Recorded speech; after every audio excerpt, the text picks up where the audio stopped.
Merci. Bonjour à tous. Donc, Natacha Plomé, secrétaire générale de la Fédération des services publics.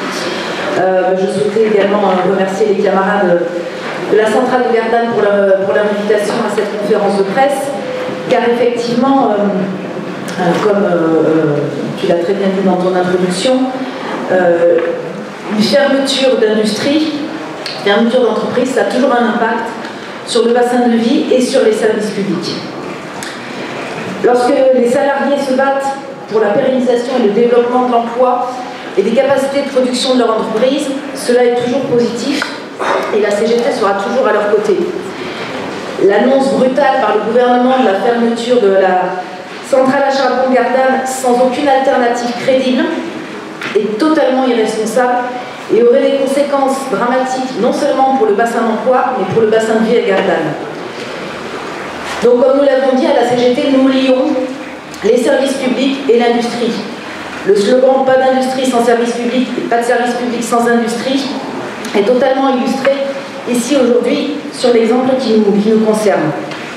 Avec la fermeture de la centrale, ce sont plusieurs centaines d'emplois industriels qui seraient supprimés, plusieurs centaines de familles impactées et par conséquent donc tout un bassin de vie. Mais cela provoquerait également des fermetures de services publics et des destructions d'emplois publics, et notamment à statut. Si les missions de l'État et des entreprises publiques ont été profondément orientées au profit de la population durant la période de 1946 à 1983, c'était notamment grâce à l'action des travailleurs attachés à traduire dans les faits le programme du Conseil national de la résistance. Cette action avait permis un aménagement du territoire cohérent, créateur d'emplois publics et privés, et permettant l'égal accès aux services publics, que ce soit de l'eau, de l'énergie, du transport, de l'éducation, de la santé, dont nous avons bien besoin en ce moment. Mais par la voie de la déréglementation opérée ces 40 dernières années, l'État s'est désengagé des entreprises publiques, de cette logique d'aménagement du territoire, et en a profité pour casser les statuts, les garanties collectives des travailleurs.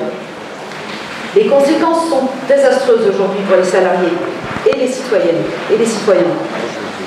La situation de décrépitude mise en lumière par la pandémie en est aujourd'hui l'illustration parfaite. Heureusement, des initiatives de salariés telles que celles de nos camarades de Gardanne démontrent que des alternatives existent, et en portant des projets à la fois ambitieux et crédibles pour maintenir une activité industrielle sur leur bassin de vie.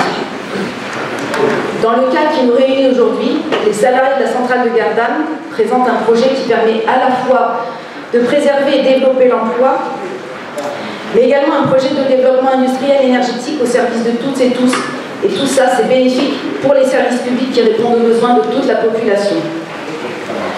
C'est pourquoi aujourd'hui, la Fédération CGT des services publics, pour rappel, nous représentons les salariés des collectivités territoriales, donc on profite aujourd'hui pour interpeller les élus locaux à l'échelon municipal, départemental et régional, afin qu'ils s'impliquent très sérieusement dans ce projet responsable et économiquement viable pour leur administrer.